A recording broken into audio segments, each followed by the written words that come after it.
नमस्कार दोस्तों, स्वागत है आपका देसी क्रिप्टो में। मैं हूं आपका होस्ट और आज के इस वीडियो में बात करेंगे KuCoin, बाइनेंस और उसके बाद एक अपडेट है उसके रिगार्डिंग मैं आपको बताऊंगा। आगे बढ़ने से पहले मैं कोई फाइनेंशियल एडवाइजर नहीं हूं, जितनी बातें आपको बता रहा हूं अपनी समझ से बता रहा हूं। दर्शक अपनी समझ से काम करें। अभी क्या है कि कुछ लोगों ने मुझसे पूछा कि KuCoin और बाइनेंस में से आप किसको प्रेफर करते हैं, आगे रखते हैं। तो BNB कॉइन पहले से मैंने आगे रखा था, अभी भी रखा है, आने वाले 2 महीने में भी रखूँगा। तब तक रखूँगा जब तक का उनका डिसेंट्रलाइज एक्सचेंज शुरू नहीं हो जाता। जब एक बार उनका एक्सचेंज शुरू हो जाएगा, प्राइसेस वहाँ पर मैं देखूँगा कितने बढ़े।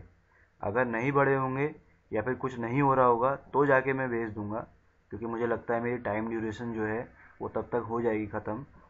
उस टाइम तक का मैं निकाल सकता हूँ, लेकिन उससे पहले शायद बेचना मुझे नहीं लगता सही रहेगा।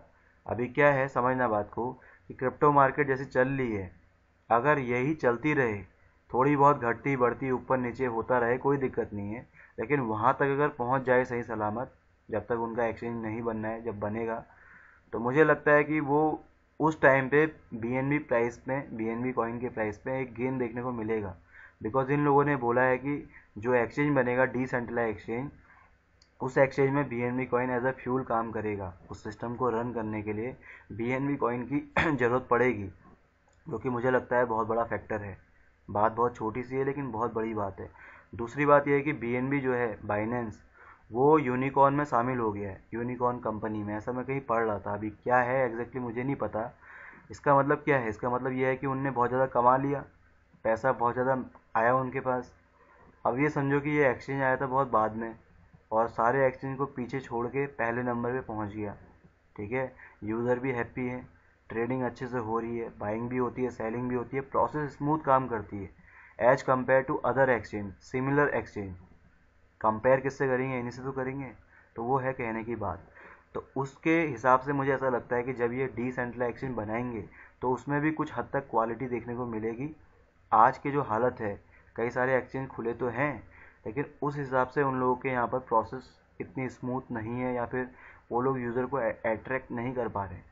लेकिन इनका जो एक्सचेंज बनेगा, मुझे लगता है कि एक ट्रस्ट जो है यूज़र का इनके ऊपर, वो रहेगा और लोग वहाँ पर भी जाएंगे। और जब ज़्यादा लोग वहाँ पर जाएंगे, BNB कॉइन की कीमतों में इजाफा देखने को मिल सकता है उस टाइम पे, क्योंकि BNB एज ए फ्यूल वहाँ पर काम कर रहा है। तो ये है कहने की बात, छोटी सी बात है लेकिन बहुत इंपॉर्टेंट बात है। तो कम से कम वो एक्सचेंज जब तक स्टार्ट ना हो, तब तक तो उसे वेट करना ही पड़ेगा BNB कॉइन का। भले ही उसके बाद फिर बेच दिया जाए, तब तक देखना पड़ेगा।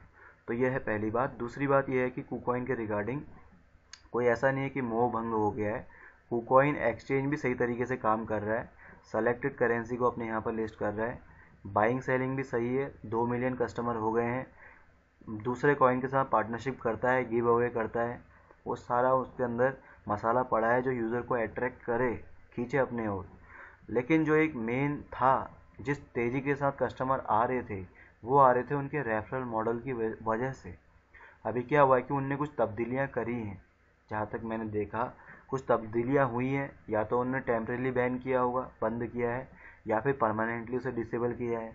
अभी जो भी है, मुझे ऐसा लगता है कि इसका फ्यूचर, अगर मैं इम्पैक्ट की बात करूँ, फ्यूचर में क्या फ़र्क पड़ेगा, तो उससे ये हो सकता है कि जिस तेज़ी के साथ लोग आ रहे थे, उस तेज़ी से लोग नहीं आ पाएंगे। आएंगे लोग, सारे लोग आएंगे, लेकिन उस तेज़ी के साथ नहीं आएंगे। तो ये लोग जो पहले बोल रहे थे कि बॉब वाला मॉडल, कि आज क्या हो रहा है कि जो 100 बिटकॉइन आ रहे हैं, उसमें से 50 बिटकॉइन ये लोग KuCoin शेयर होल्डर में बांट दे रहे हैं।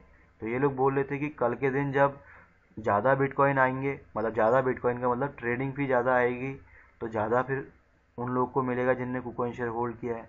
तो मैं ये कह रहा हूँ कि जब कस्टमर ज़्यादा होंगे तभी तो वो ज़्यादा आएगी ट्रेडिंग फी।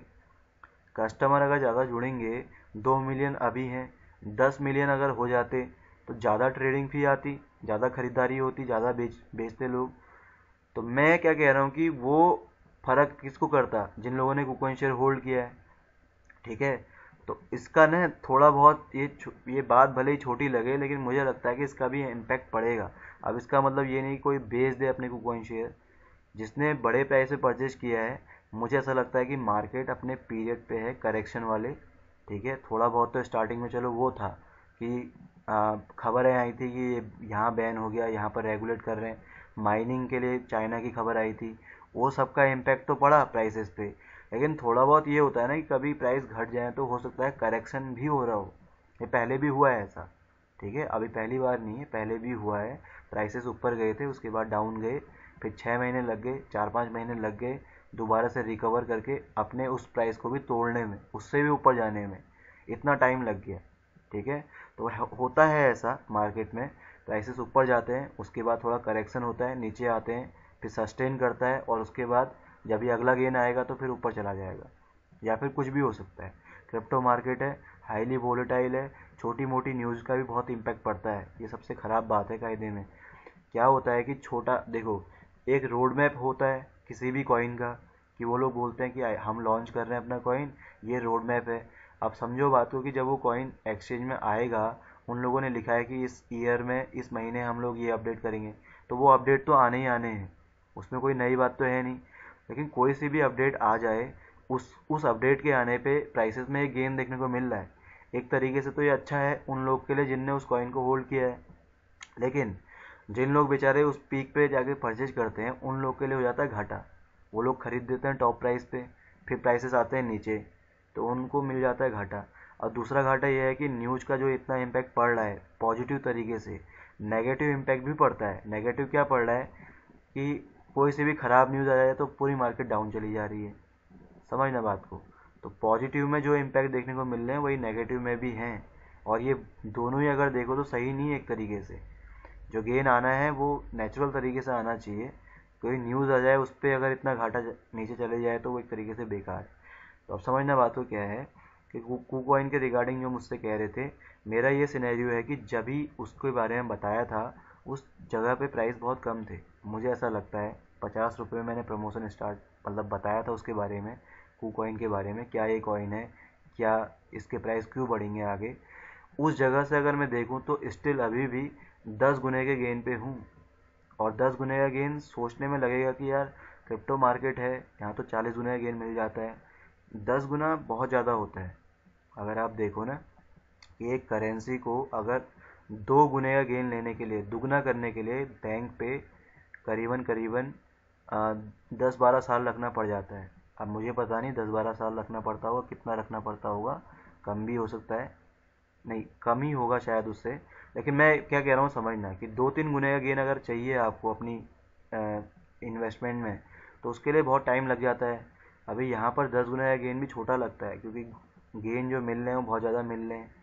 तो मैं ये कह रहा हूँ कि इस प्राइस पर अगर तुम देखो तो मैं ऐसे सजेस्ट नहीं करूँगा किसी को परचेज करने के लिए। और मैं ये भी कहना चाहता हूँ सभी लोगों से, जो नए लोग भी सुनने होंगे, कभी भी जब वीडियो आती हैं, किस समय पे वो आती हैं उसको देखना बहुत ज़रूरी है। इनिशियल प्राइस अलग होते हैं जब भी उसके बारे में बताया, लेकिन जब भी प्राइस ज़्यादा होते हैं तो फिर थोड़ा देख के काम करना होता है। कहीं पे भी अगर आप हो, तभी मैंने कभी बोला था किसी वीडियो में कि इस वीडियो को लोग मेरे 4 महीने बाद भी देखेंगे, तो मैंने उस पर भी जिक्र किया था कि अपने तरीके से देखना कि कभी क्या प्राइस है उस टाइम पे। ये नहीं कि खाली ये वीडियो देखी, कॉइन अच्छा है ये समझ लिया, जाके घुस गए, ऐसा नहीं, ठीक है ना। देखना है, उसके बाद काम करना है। तो ये है पहला जो बात बताना था। दूसरा ये है कि क्या कहते हैं, जो सब्सक्राइबर के रिगार्डिंग है, सब्सक्राइबर जिन लोगों ने भी सब्सक्राइब किया है, कई सारे लोग बोलते हैं कि अपडेट नहीं आता, इसको डालो टेलीग्राम पे। अभी क्या है कि मैं दूसरे मीडिया पे इसी वीडियो का लिंक डालूंगा, वो भी एक तरीके से बेकार है। मैं ये कहना चाहता हूँ कि डाल दूंगा ऐसा कोई है तो, लेकिन जिन लोगों ने सब्सक्राइब किया है उस पर एक नोटिफिकेशन वाली बेल बनी हुई आती है, उस पर अगर आप क्लिक करोगे तो आपको नोटिफिकेशन मिल जाएगा। मैं कभी किसी से नहीं बोलता सब्सक्राइब करने के लिए, स्टिल आप लोगों ने प्यार दिया, सब्सक्राइब किया, और मैं अप्रिशिएट करता हूँ उसको। और मैंने ये सोचा था कि मैं आगे जब स्टार्ट करूँगा सब्सक्राइबर के लिए कहना कि सब्सक्राइब कर लीजिए करके, तब मैं ये बताता कि ये सब्सक्राइब करने के बाद बेल वाले आइकन को प्रेस कीजिए। अभी मैंने किसी से कहा नहीं, लेकिन सब्सक्राइब करने के बाद भी लोगों को अपडेट नहीं मिल रही है, तब मैं ये कह रहा हूँ कि आप उसको कर सकते हो। देखना न देखना बात की बातें हैं, नहीं देखनी है कोई दिक्कत नहीं है, उसको मत देखना, लेकिन अब जब सब्सक्राइब किया है तो कम से कम उसको क्लिक कर देना ताकि अपडेट मिल जाए। तो ये था इस वीडियो में कहना। Thank you so much guys for watching this video. आपसे फिर मुलाकात होगी, तब तक के लिए खुश रहो, आबाद रहो, इधर रहो या गाजियाबाद रहो।